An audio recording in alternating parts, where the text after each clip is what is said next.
Sveiki. Dar kartą pabandysim akmenį. Praeitą kartą užbaigiau ant jų įnoję tasukę, anglišką plieną kamisolį. Nusiskutau, tai labai patiko. Švelniai ir pakankamai aštriai, žodžiu, vienas geriausių finišų, kokio aplamai su bretva esu patyręs. Nusiskutau labai patogiai, tai pabandysiu dar Iwasaki kamisolį. Žodžiu, kandidatas į geriausią bretoms akmens vardą, vienas iš geriausių tikrai yra. Praeitą kartą baigiau Iwasaki Tamaha ganeplieną, šiandien Tanaka, Nakayama, ten, žodžiu, irgi topinis akmuo, bet ne kaip ten, kur smakras jau nekomfortiškai skuta, tai žodžiu, tai jeigu Iwasaki jau pagalas, tai jau viską akmuo gal, ne, aš juokauju, aišku, Iwasaki tai laikomi iš kamisolių, tai brangiausi pagal kainą, tai reikia manyti laiko žmonės geriausiais. Kaip čia pasakius, geriau, aišku, šių priekaištų neturi, bet ar iš tiesų geriausi, tai nesimsiu tvirtinti.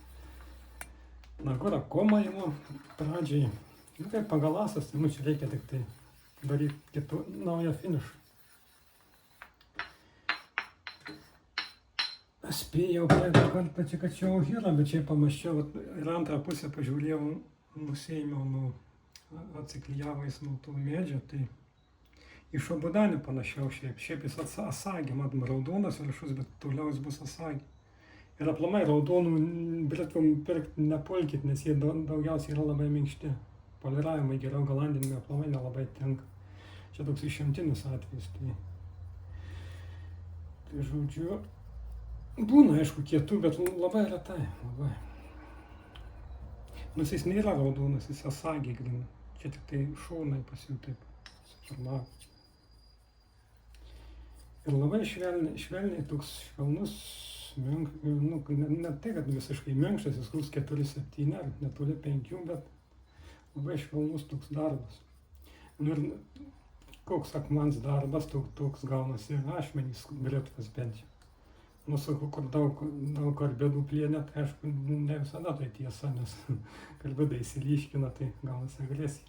Bretų tokių nepasitaikė. Tai va, mes padarysim naują finišą.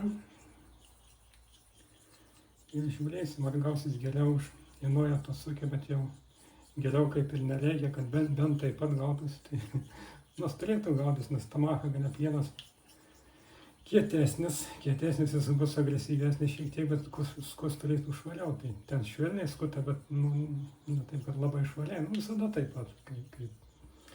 Kuo švelniau skuta, tuo skutimas netoks švarus gaunasi, ne taip arti odos nupjauna plaukus.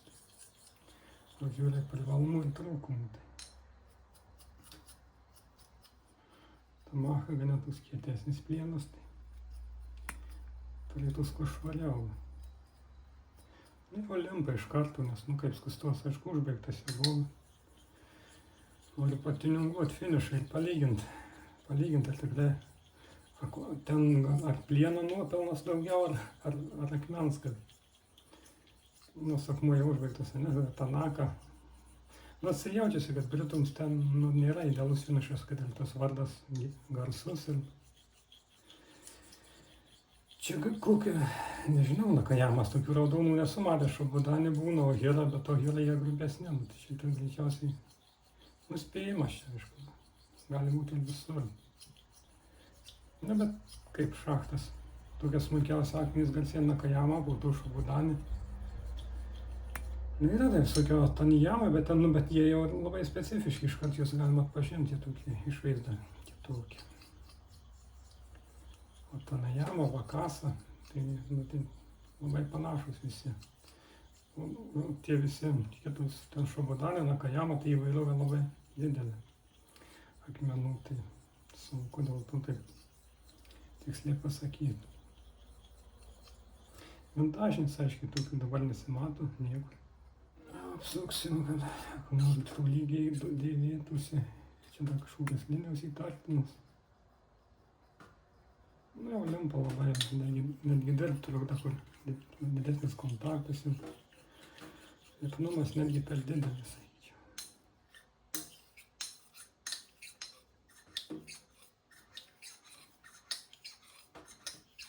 Matom, suspendės nelikai, susigėrė į akmenį.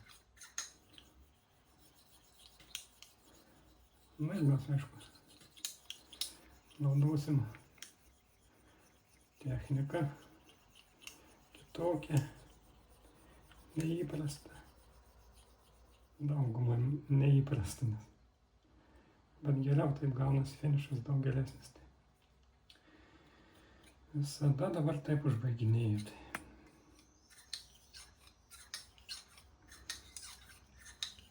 Tokiu smailesniu kampu, labai smailiu kiek įmanoma, kiek leidžia akmuo.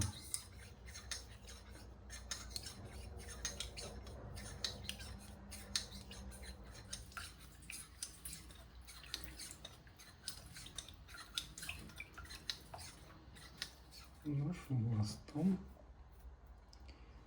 žiūrim.